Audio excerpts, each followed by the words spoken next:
I don't know what it is about October that makes them think they need to be out, but day 2, sheep are out, and unfortunately they did find their way to the neighbors, but she was nice enough to push them back this way, so now we're just going to get them out. So I do see there are some still in. So where's the hole today, girls?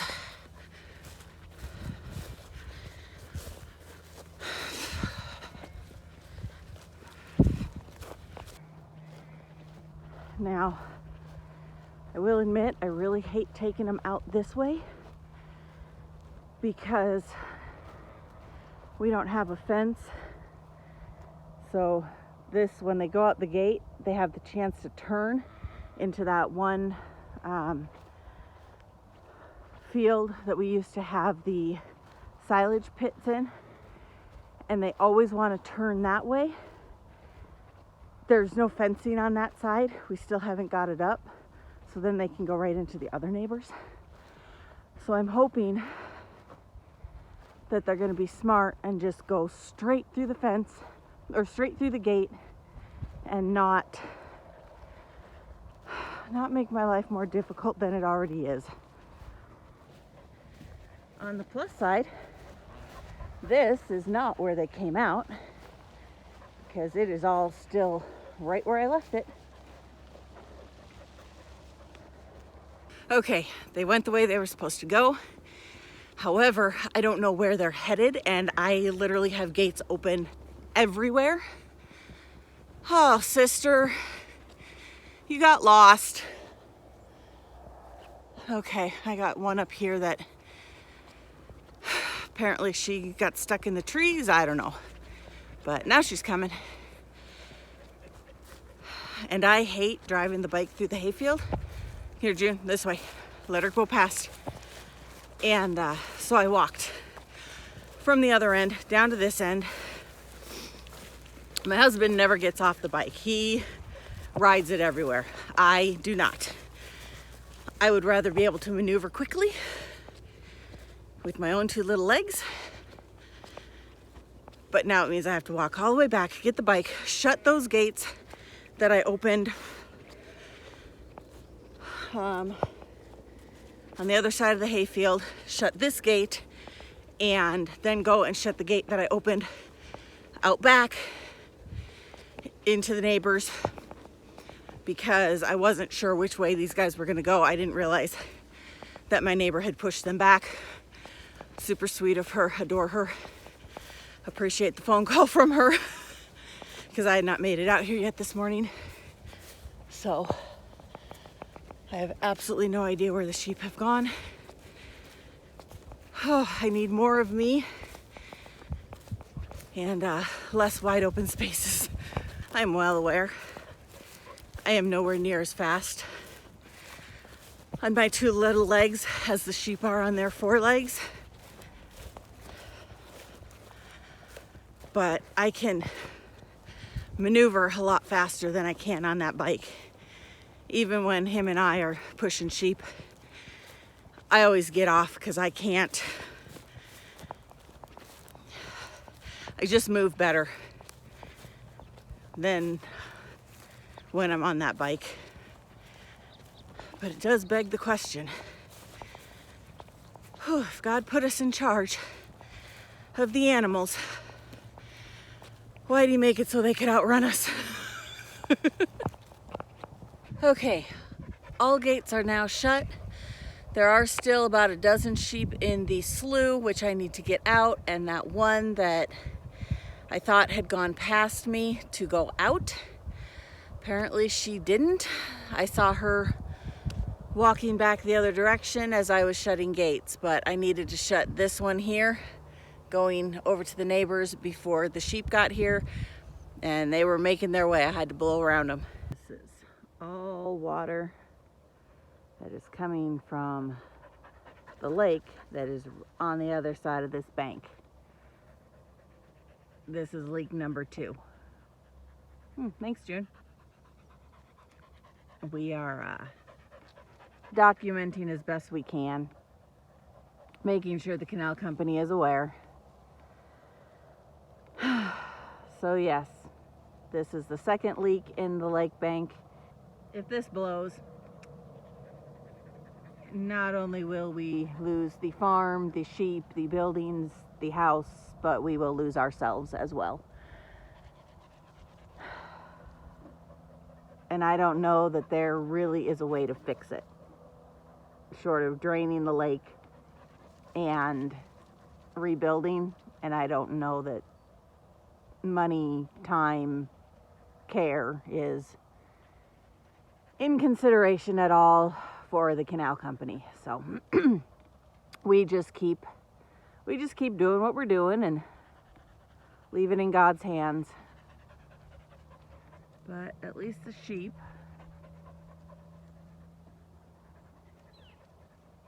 are kind of content. I'm hoping that there's enough grass out here. You know, I mean, it's pretty good going around here. We've kept them off it for, I want to say 2 weeks, 2 or 3 weeks, 2 weeks, 2.5. Anyway, a couple weeks. And so with the rain, it has definitely helped grow. So I am hoping that they will be content and not go looking for that hole in the washout under the fence at the neighbors. Morning, gooses. You guys had me worried the other day. I couldn't find ya. I am hoping we're going to get this swathed this weekend. I went ahead and moved the wheel line from the trees to the middle of the field, just so there will be no excuses not to swath around it. All right, I'm going to go. I haven't found an obvious open spot yet, so I am going to go ahead and push those last few sheep out of the slough and out of the hayfield, lock them out of both of them, and just hope there is enough grass to hold them today and until we can get that fixed tomorrow. We might get to it tonight. We'll see what time he gets home. We get home. I think I have to go pick him up tonight. We'll see what time we get home, and I might take the fuel cans to make sure we have enough fuel in the loader, since we did do a bunch of cleanup last week.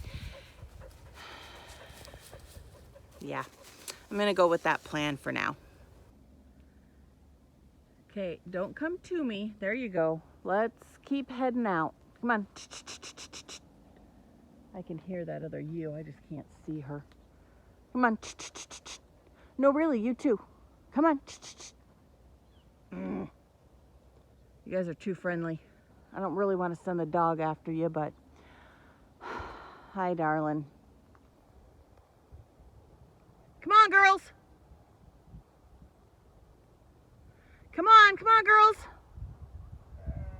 Come on. Oh, you're gonna make me go get you. All right. That could be the spot right there.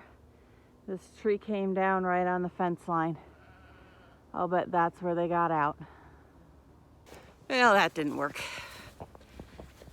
As soon as they turned, they took off running. They are way too far for me to catch.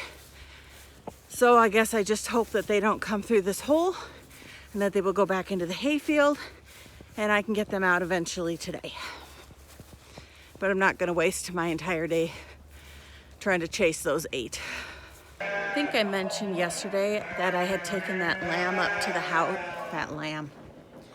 Oh, wow. That kitten up to the house. It was cold and its eyes are still messed up. And I wanted to be able to warm it up and keep a better eye on it. I'm in the tack room. I am trying to remember. Maybe it's in here. Nope, maybe. I need the heat. Ooh.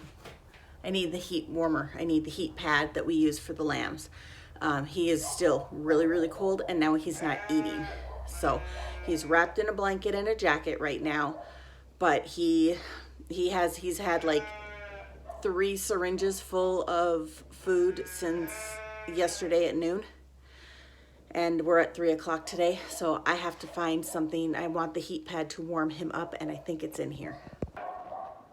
Okay, it apparently has lived with the mice for a while, so I will take it up, I will wash it, put the pad on it. I found the pad that I had been missing all last year. I finally found it.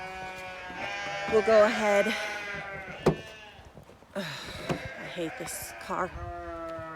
The trunk doesn't unlock without a key at all, ever. Okay. Let's get this to the house, get it cleaned up. The sheep all think I'm going to feed them right now. I am not. Yeah, our house is just cold. We haven't turned the heat on yet. There's really no reason to. My husband and my daughter both run very, very hot. In fact, it's like 56 degrees outside. I think our house is sitting at about 62, 65 maybe. And she has a fan going in her room that she pretty much has all the time. Part of it is for her allergies, and part of it is because she's always hot. And my husband's the same way. I am not. I am always freezing. But it's okay. I just wrap up in lots more blankets and sweatshirts and sweatpants. But I don't want this kitten getting any colder than it already is. He was doing so good, and he's just cold. So we're gonna warm him up as best we can. I gotta run to town and get my husband, and hopefully when I come back he will be warm enough that we can get some more food into him and he'll actually want to eat. It's kind of like the lambs. If they're not at a certain body temperature and they're not warm enough, not only will they not eat, but if you try to force them to eat, you could kill them. Okay.